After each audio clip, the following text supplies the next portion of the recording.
दिल्ली की ठंडी सुबह थी। बाहर आसमान पर धुंध का पर्दा था और कमरे के भीतर अनिका की जिंदगी पर भी वही धुंध छाई थी। कॉफी के मग से उठती भाप में जैसे उसकी सांसें घुल रही थीं।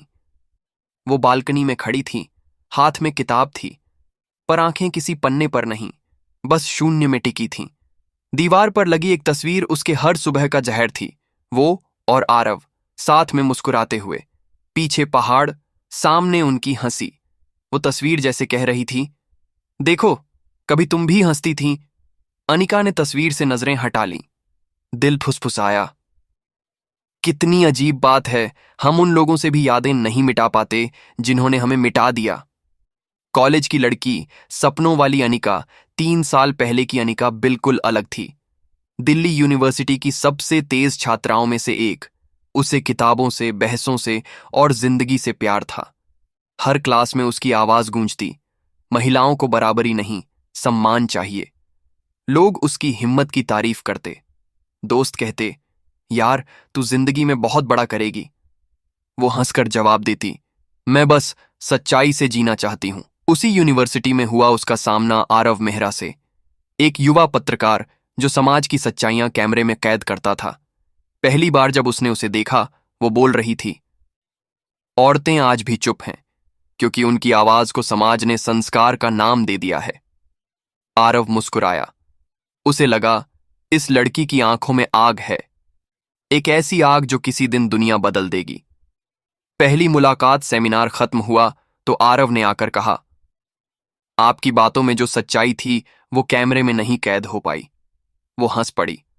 मतलब, कैमरा कमजोर है या मेरी बात भारी? वो भी मुस्कुराया। शायद दोनों। यहीं से शुरुआत हुई। पहले इंटरव्यू, फिर कॉफी, फिर मुलाकातें। हर बार आरव कुछ नया कहता, तुम्हारी सोच मुझे चुनौती देती है। और अनिका हर बार महसूस करती, शायद यही है वो इंसान जो मुझे समझता है।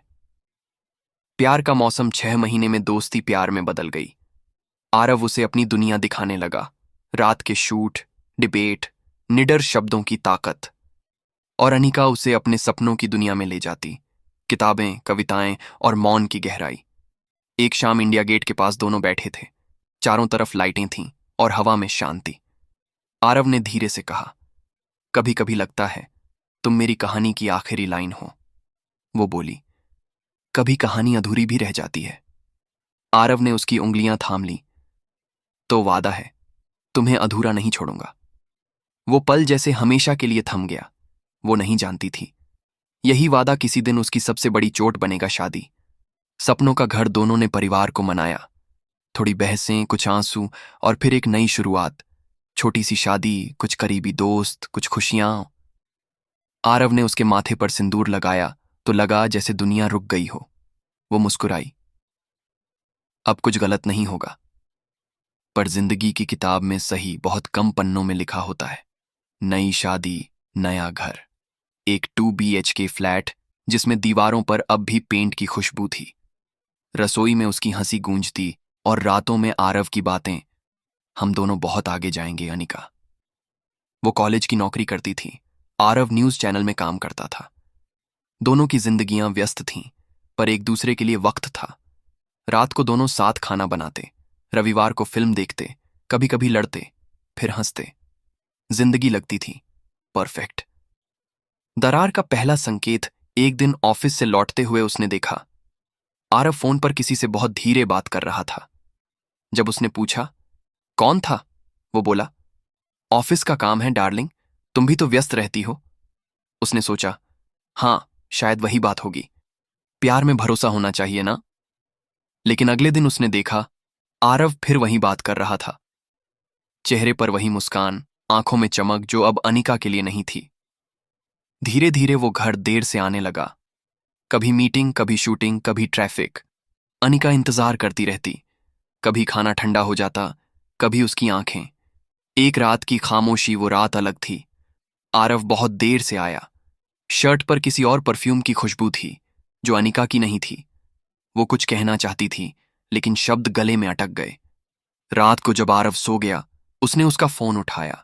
स्क्रीन पर एक मैसेज झिलमिला रहा, दिल कांप गया। कभी किसी को इतनी मोहब्बत देने के बाद उसे किसी और के मिस यू में देखना, वो दर्द किसी सजा से कम नहीं होता। वो रात भर नहीं सोई, कॉफी बनाकर खिड़की से बाहर देखती रही। बारिश हो रही थी और हर बूंद में उसका दिल टूट रहा था। सवालों का तूफान सुबह जब आरव उठा, वो सामान्य थी, जैसे कुछ हुआ ही नहीं, पर अंदर तूफान चल रहा था। जब वो ऑफिस गया, वो बाथरूम में जाकर रोई। पहली बार इतना रोई कि खुद से नफरत हो गई। मैं इतनी पढ़ी लिखी हूं, फिर भी किसी के झूठ में जी रही हूं। वो आईने में देखती, वो वही लड़की नहीं रही जो कभी आत्मविश्वास से बोलती थी। वो अब एक डर में जी रही औरत थी। माँ का फोन माँ ने उस दिन फोन किया। कैसी है तू? वो बोली, ठीक हूं माँ, बस काम ज्यादा है। माँ बोली, तेरी आवाज में कुछ टूटा हुआ है बेटी, सब ठीक तो है ना? वो हंस पड़ी, बस नींद कम हो गई है। माँ ने चुपचाप कहा, बेटी, अगर कभी बहुत अकेली लगे ना तो घर चली आना। घर वही है जहां तुझसे सवाल नहीं, बस प्यार होता है। फोन कट गया, पर उसके आंसू नहीं, दूरियां बढ़ती गईं। अब उनके बीच खामोशी स्थायी हो गई थी। कभी आरव घर आता तो बस काम की बातें करता। उसकी आंखों में अब कोई अपनापन नहीं था। वो अनिका से दूर, खुद से भी दूर जा रहा था। एक शाम अनिका ने साहस जुटाया, आरव, अगर कोई बात है तो मुझसे कह दो। वो झुंझला कर बोला, हर चीज में शक मत किया करो अनिका, मैं अब थक गया हूं इस रिश्ते से। ये सुनकर वो जम गई। थक गया। वो जो रिश्ता उसने सपनों से बुना था, वो किसी के लिए अब बोझ बन गया था। वो बस बोली, ठीक है। उसके अंदर कुछ टूट गया। शायद वो हम नाम का हिस्सा उस रात आरव नहीं लौटा। फोन बंद, कोई संदेश नहीं। सारी रात वो खिड़की पर बैठी रही। बारिश होती रही, जैसे आसमान भी उसके साथ रो रहा हो। सुबह जब वो उठी, दरवाजे के नीचे एक कागज पड़ा था। कंपाते हाथों से उठाया। उस पर लिखा था, कुछ वक्त चाहिए मुझे अनिका, तुमसे नहीं, खुद से। वो कागज पढ़ते हुए मुस्कुराई, एक फीकी मुस्कान जो सिर्फ टूटे दिलों के चेहरे पर आती है। ठीक है आरव, जितना वक्त चाहिए ले लो, बस जब लौटो तो शायद मैं वहीं ना रहूं। कॉफी का मग हाथ से छूट गया। फर्श पर बिखरी कॉफी जैसे उसकी जिंदगी की स्याही थी। वो झुककर उसे साफ नहीं कर पाई, क्योंकि उसके भीतर की हर चीज बिखर चुकी थी। रात बीत गई, लेकिन सुबह नहीं हुई। कमरा उजाला होने के बावजूद अंधेरे में था, क्योंकि उजाला तो आंखों में होता है, और उसकी आंखों में अब सिर्फ खालीपन था। दरवाजे के नीचे रखा वो कुछ वक्त चाहिए वाला नोट जैसे उसकी सांसों के साथ चिपक गया था। वो बार बार उसे पढ़ती और हर बार शब्द ज्यादा भारी लगते, तुमसे नहीं, खुद से। वो सोचती, अगर उसे खुद से वक्त चाहिए था तो मेरी मोहब्बत किससे माफी मांग रही। अकेलापन एक आदत बन गया। आरव गया, पर उसकी यादें हर चीज में बची रहीं। रसोई में वो कप जो सिर्फ आरव के लिए था, कुर्सी जहां वो अखबार पढ़ता था, बेड की वो साइड जो अब ठंडी रहती थी।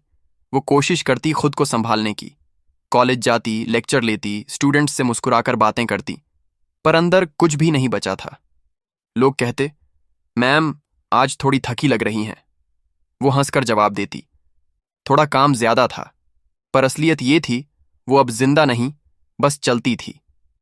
दोस्तों की बातें और समाज की जुबान धीरे धीरे लोगों ने पूछना शुरू किया, आरव भाई अब कम दिखते हैं, सब ठीक तो है ना?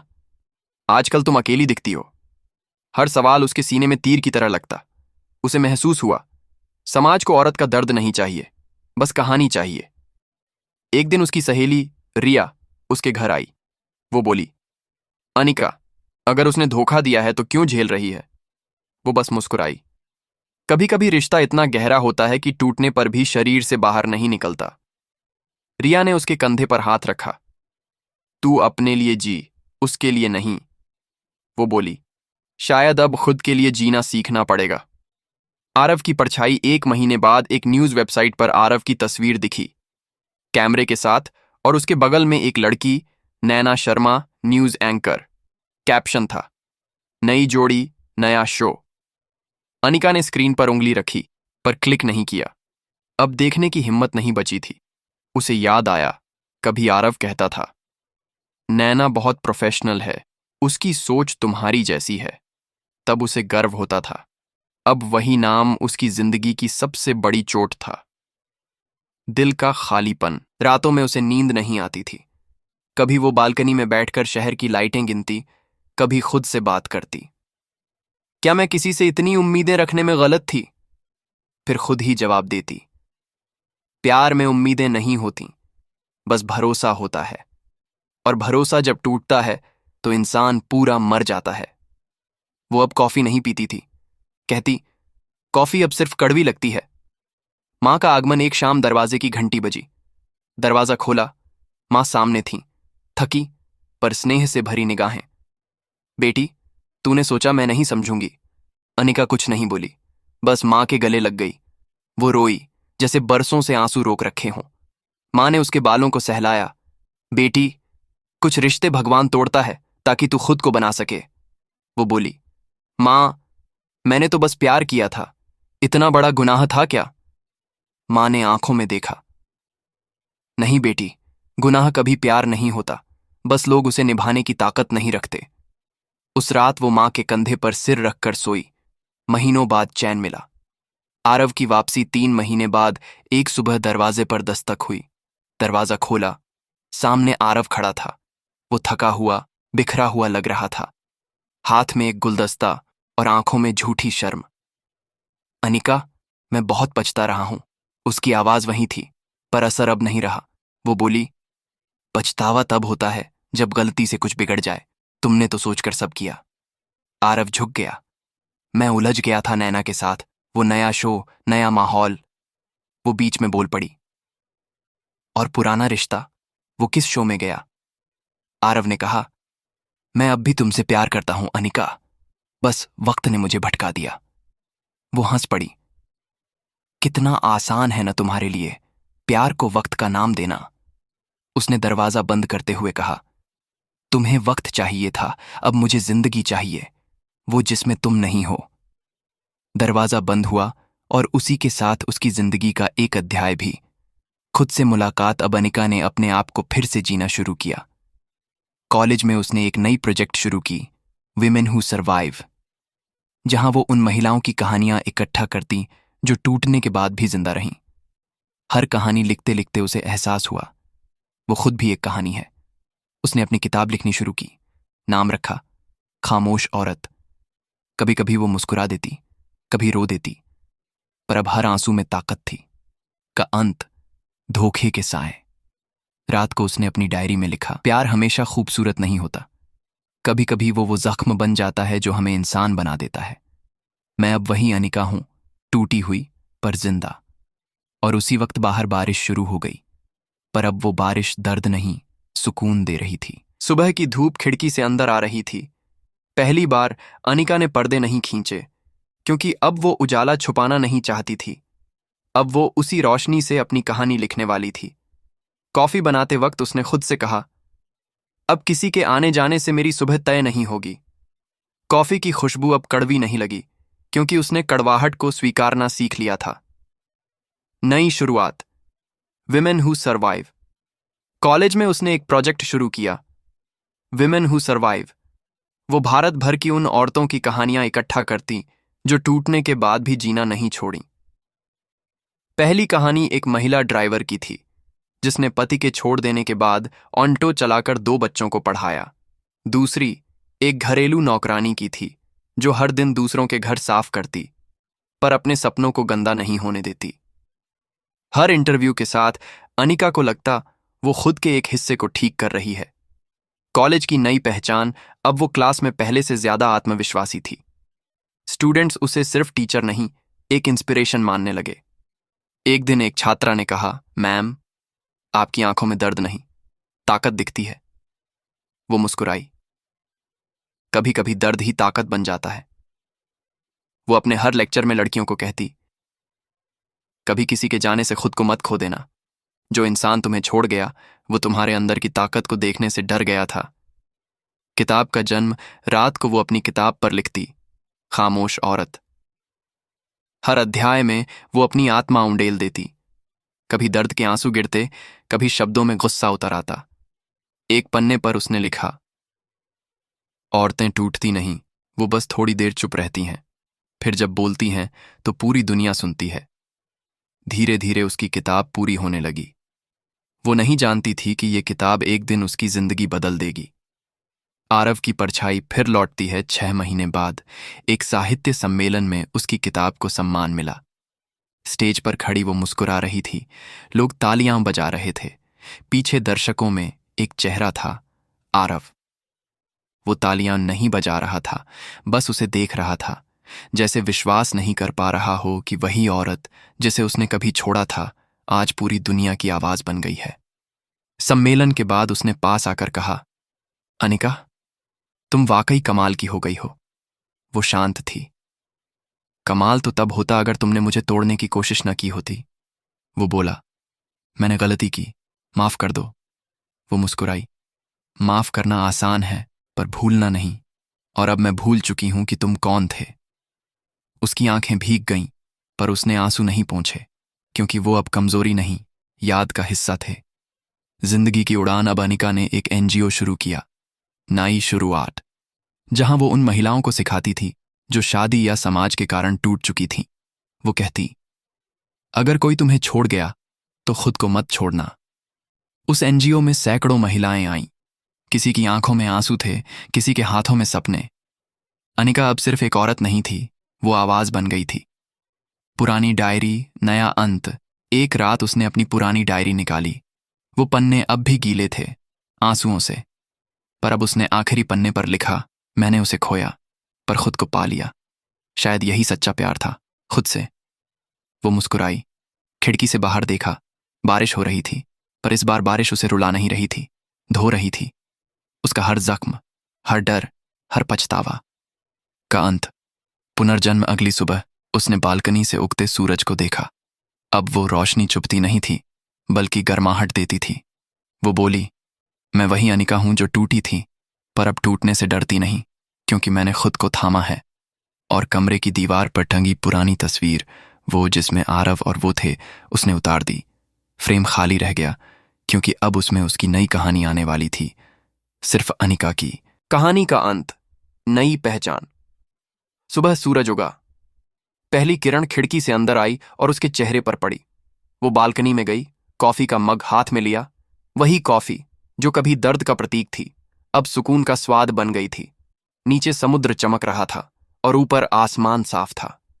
उसने मुस्कुराकर कहा, अब जिंदगी में कोई तूफान आए तो मैं गिरूंगी नहीं, मैं नाचूंगी।